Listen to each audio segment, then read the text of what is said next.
I'm here at the site of the original Fort Pitt in Pittsburgh, Pennsylvania. A place called the Point. Behind me is where the three rivers converge. Obviously, things look a lot different than what they did back then. You kind of think about what the purpose of this fort was 250 plus years ago, and then what Pittsburgh has become since then. You can hear a lot of the rumble of the traffic. You can hear the trains. Trains have replaced a lot of the river travel. Still got barges and things, but largely now it's the trains and the trucks going through. There's a tunnel, Fort Pitt Tunnel. When the fort was built, number one, forts are obviously for protection. One of the main points and the purpose of colonialization is for trading of goods, for commerce. And Pittsburgh, it's got a lot of banks, hospitals, there's stadiums, there's a lot of commerce still goes on here where just the wealth that's in here is just multiplied exponentially. So as a modern day 21st century man, what are some of the ways that, being a bit of a history buff, that I can take how the folks lived and how they dressed back in the day and apply that to modern day without getting carried away? So for my job, I'm outside all day and I do a ton of walking. So since I do a ton of walking, I want to dress light. I don't want to have heavy, clunky footwear, and I want protection from the elements. And I need to be able to carry water, I need to be able to have food. And then of course I need to be able to do my job. Just about all of your day-to-day necessities of being a trading post like this. If you're not paying attention, sometimes the mannequins can spook you. Some of the things that always interest me the most anytime I go to a museum or reenactment or any other historical area, in this case, the Fort Pitt Museum, is how did the folks dress that spent their time in the woods, such as the Indians and the Long Hunters? Did they do things out of that's all that they had, or was that the best practice of the time? Is there anything that we can learn from that today? The folks that put together the museum exhibits, and then also those that go to the reenactments, spend the majority of their free time, and depending how old they are, a lot of them at least half their lives or more, just doing research and really studying all that they can to try to get it down precise. So the approach that I take is, okay, am I doing a reenactment, or am I just trying to kind of closely resemble what they did? And a lot of what's involved with that is just, it's very time specific and it's very geographic specific. There is some overlap, but it gets down to the point of, okay, how much time and effort and money potentially do you need to spend to get this 100% historically accurate versus, okay, I just want to kind of paint a broad brush, just apply that to my outdoor experiences and just kind of have fun with it. The majority of my time spent at my job is outside. I do a lot of walking and I'm out in the elements, obviously. I like to apply what the folks during the French and Indian War, Revolutionary War, that just, they traveled this area around Pittsburgh and they had to deal with the elements. So how they dressed, the equipment that they carried, is there anything that I can learn from that without getting too carried away and without standing out too much and spending a whole lot of money? So as you can see, I got earth tone clothing. Earth tone clothing's gray is really good in a deciduous area. You can see having a gray shirt matching deciduous trees, and then your brown colored pants matching the color of the leaves. Another key thing that the Indians and the Long Hunters did was they traveled light. They did carry gear, especially if they were going a few days into the wild, but for the most part, it was very light. They carried a possibles bag, sometimes a little knapsack of a rolled blanket. And the way that I kind of recreate it is I have my little satchel here. This is my modern day possibles bag. Bit of a satchel here. Doesn't stand out too much depending on what part of your country you're in. Not a lot of folks in this part of Pennsylvania carry one of these, but I'm out in the wild, not really around too many people, so it doesn't really matter to me. I just carry some cleats for having to walk steep terrain. I have to carry an iPad for work, take a lot of pictures. I carry my extra cords, and then I also have my extra batteries, just because sometimes I'm out for hours on end in the cold, and the cold does a number on your electronics. So instead of musket balls and your patches and your fire starting kit that you would have in your possibles bag, these are the electronics and other supplies that I have. And I also carry water, just because you can't drink out of the streams. Sometimes I also carry some food in my satchel. It's not not a man purse. The hangover's sticking ruined men ever carrying satchels again. But I also carry a small knife on me, just because anytime you're out somewhere, a knife is a good tool to have. And this is an example of a knife that would have been used back in the day. A nice long butcher knife used for skinning, cutting meat, and possibly even fighting. The Indians and Long Hunters also wore leggings. Theirs were made from a number of different kinds of material. Early on, it was mostly buckskin, and then after trading with the settlers, the Indians started implementing wool, linen, other materials, various sizes. This one is made out of a wool blanket. They're just cut. That was a method that they would use sometimes. You just cut it, measure it. They would come up past your knee. You would tie it off to your belt. Some folks like very colorful additions to tie around your leg. Not everything was earth tone. Some of it was relatively bright colors, various lengths, and whether you wanted to snip different frills into the end of the leggings. A lot of it depended on what year, what tribe you interacted with, just your personal taste. Modern equivalent of that would be gaiters.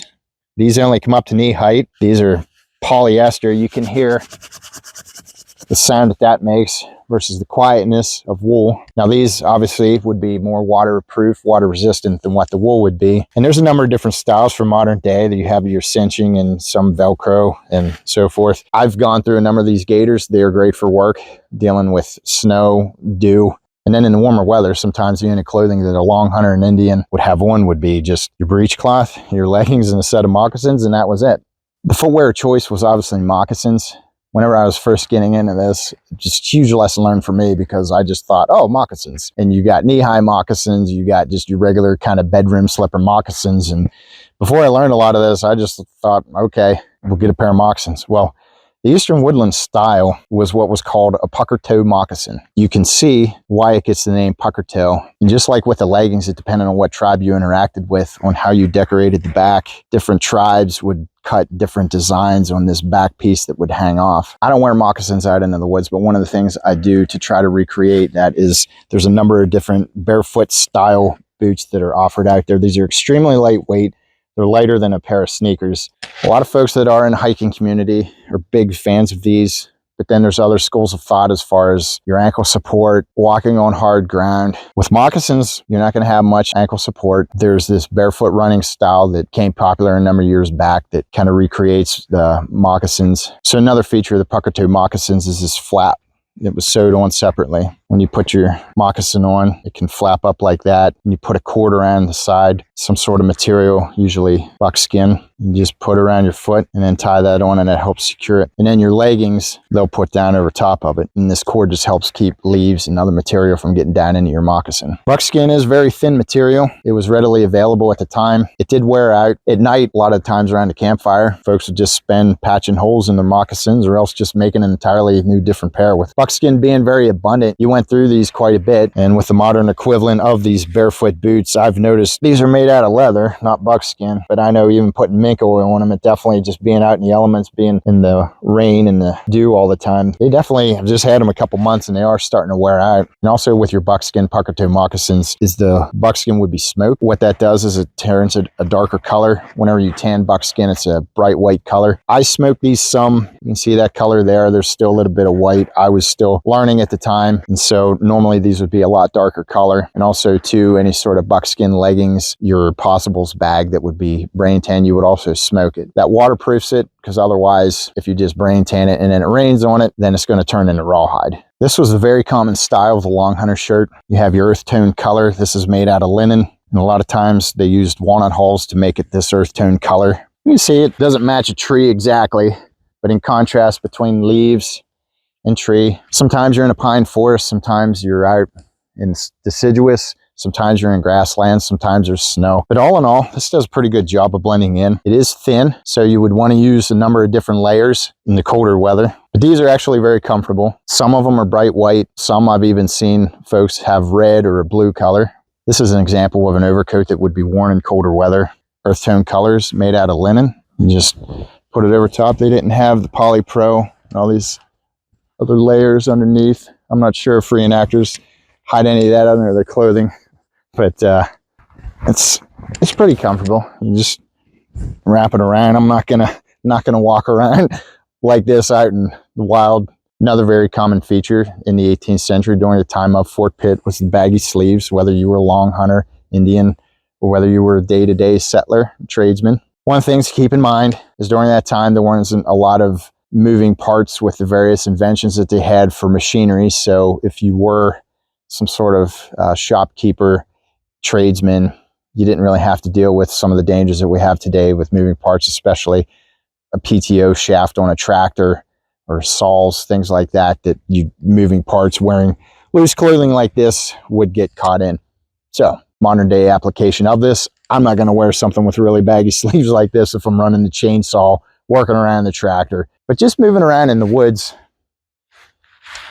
yeah, you could get snagged on thorns. One of the things to keep in mind is, especially this section of woods that I'm in outside of Pittsburgh, is there's a ton of invasive species that they didn't have back then. Now, they did have the green briar and other briars like that, but there's a ton of autumn olive, Russian olive, multiflora rose. The woods right now don't necessarily look like they did back at that time. Depending on what decade it was, you had a lot of grass, you had a lot of open old growth forest. Other times things had been cut.